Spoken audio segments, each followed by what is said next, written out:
84%, but is able to hang on and retaliate with an Earthquake of its own, but it's not enough to pick up the KO. Good morning, good afternoon, and good evening, friends. My name is Frankie, and welcome back to another episode of Gotta Drag 'em All-Stars, the one and only place to see your favorite Drag Race queens duke it out with 6v6 Pokemon battles to see who goes home. Last week, Manila fell into the bottom for the first time, and while she was able to take Gia out, this gave Saphira the chance to overtake her as the new frontrunner in our competition. Our top 7 queens are truly neck and neck at this point, and any one of them could make it as our final Elite Four. We're only a few short weeks away from our Pokeperuza Battle Royale Smackdown for the Crown Grand Finale, so make sure you hit that subscribe button and like this video down below, and let's see how our queens are feeling after the latest elimination.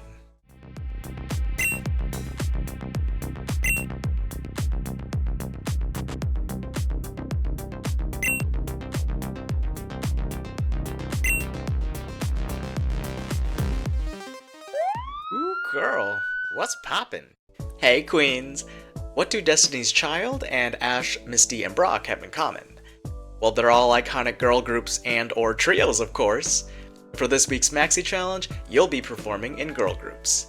Good luck! Girl group challenges are another one of my favorites and have spawned some of the catchiest and most repeatable lyrics to come out of Drag Race, like Release the beast, Bimini! Get a kilo for these girls cause they sleep on me, gender bender, system offender. I like it rough but my legs so tender. and ICESIS, y'all already know this queen's the best. Season 2 winner, so this queen's still beginner. Are you ready for dinner? I'm the drag queen sinner. Looking at the girls we have left in the competition, both Nina Flowers and Kim Chi have placed high in similar challenges on their original seasons. Of these two, I'll choose Kim for the individual win, and I'll bump Nina down to a high placement. Saphira was safe on Season 16's Girl Group Challenge, while Manila was low for her All-Stars 4 Henny Girl Group Challenge, so we'll keep these placements as is. Crystal did an okay job for the Girl Group Challenge on the Season 12 premiere, but was in the bottom for the Top 5 Challenge along with Jackie Cox, so for our series, I'm just going to go ahead and put Crystal in the bottom. For Asia, while she never had a true girl group challenge, she did do okay for Season 10's Top 4 Challenge, so I'll put her as safe, which means Suga will see herself in the bottom for a 4th time and will face off against Crystal. I feel like at this point, y'all probably don't even need to be reminded who Suga has on her team, but I'm gonna do it quick anyway. She's got Chandelure, Drapion, Mamoswine, Flareon, Archeops, and Muk. Now, if we hop on over to Crystal's team, we actually start off with Frostmoth, who I chose based off Crystal's white premiere look and her frozen Eleganza look. Frostmoth is, you guessed it, the Frostmoth Pokemon, and will be a strong special attacker for Crystal. Its frail ice and bug typing means it's extremely susceptible to stealth rocks, so it's holding the heavy-duty boots to avoid hazards entirely. It also has the ability Ice Scales, which reduces the damage that Frostmoth takes from special attacks by half. This Pokemon will also be running the powerful Quiver Dance move, which boosts its speed, special defense, and special attack.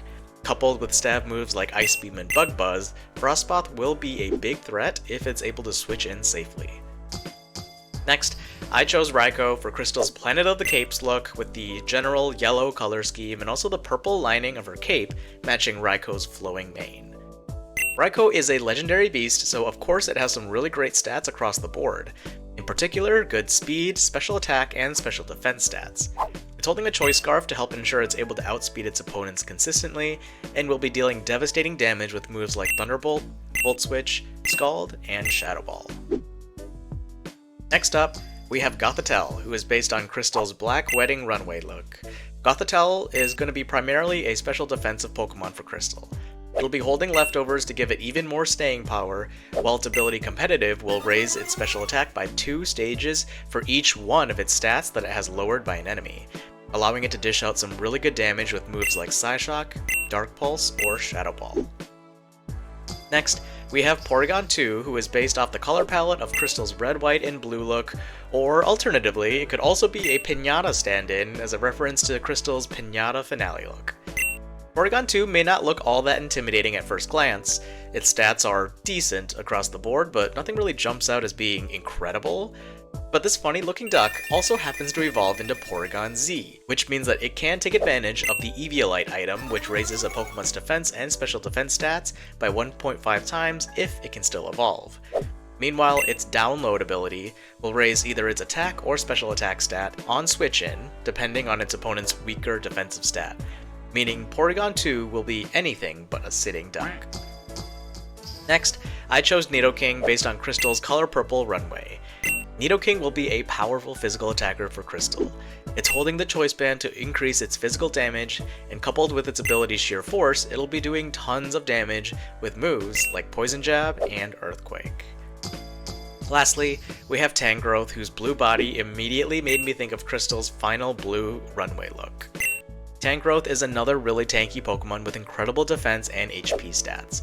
It'll definitely be able to shrub off any attacks that come its way, especially with its ability Regenerator, allowing it to heal itself up each time it switches out. Coupled with the item Rocky Helmet to chip away at its attackers, and moves like Giga Drain and Leech Seed, Tangrowth will not be beating around the bush when it comes to dealing with physical attackers.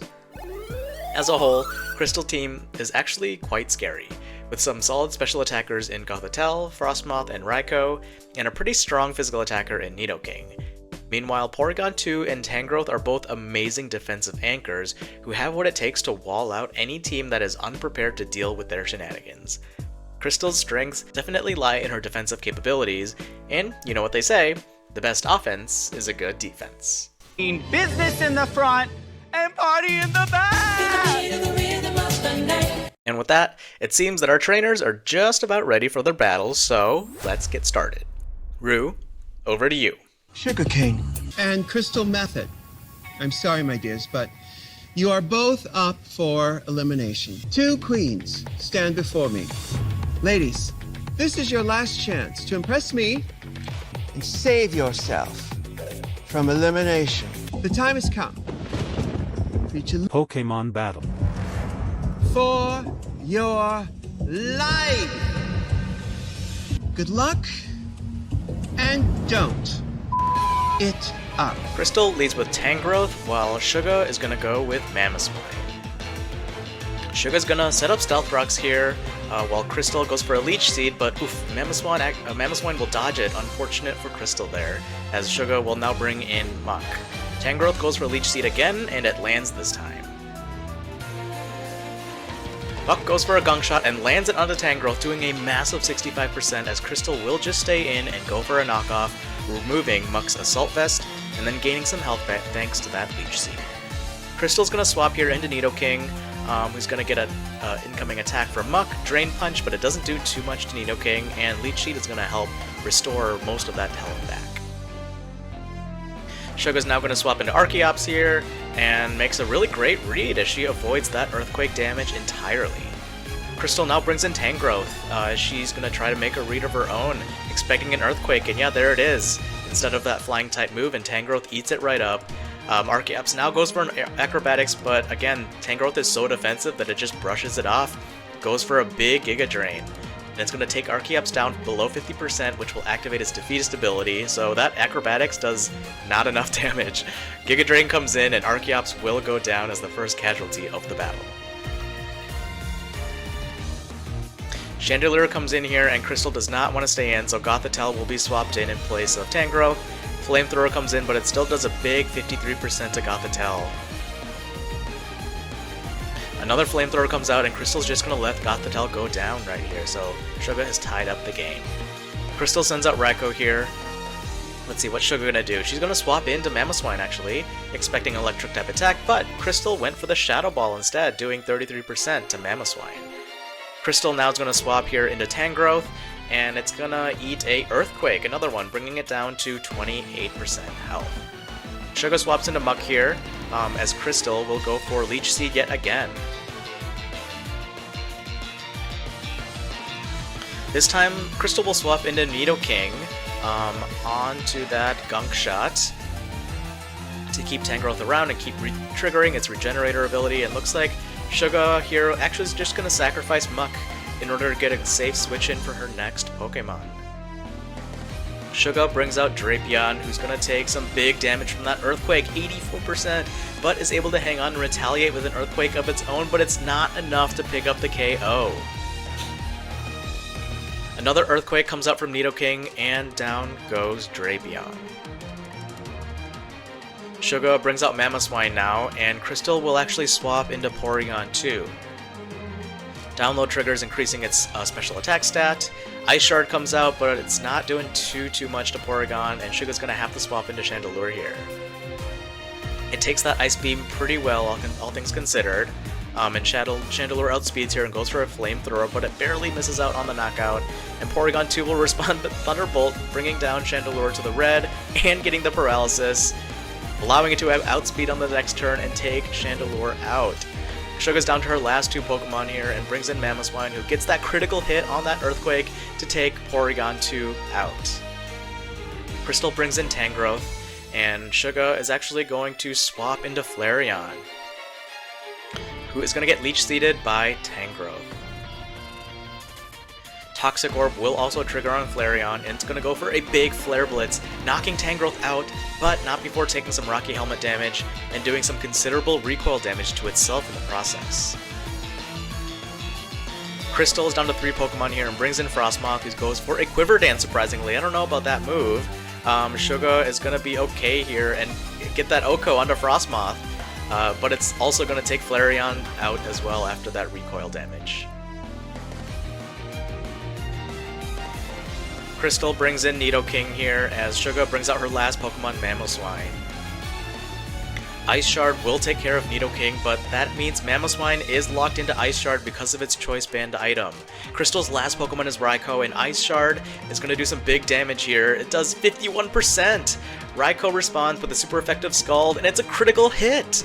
That's incredible! Mamoswine will go down, and Crystal will win the battle on the very last turn. Crystal, Shantae, you stay. Sugarcane, sashay away. Oh girl, I wanted it so bad. But sometimes your dreams work out in different ways. Y'all, I think Crystal should count her blessings that she actually won that battle thanks to that critical Scald hit. I think without it, Suga may have actually survived her 4th time in the bottom. This seemed like such a blowout of a battle until the very end, and honestly, Suga really brought it back and made it a nail-biter of a finish. For me, the most valuable Pokemon, or MVP, is going to be Crystal's Tangrowth. I think she played it really well, getting lots of mileage out of Tangrowth's high defensive stats and its ability Regenerator. With Suga gone, we're down to our top 6 queens, and just 2 more episodes until our grand finale, so don't miss out on episode 10 coming your way in 2 weeks. Bye!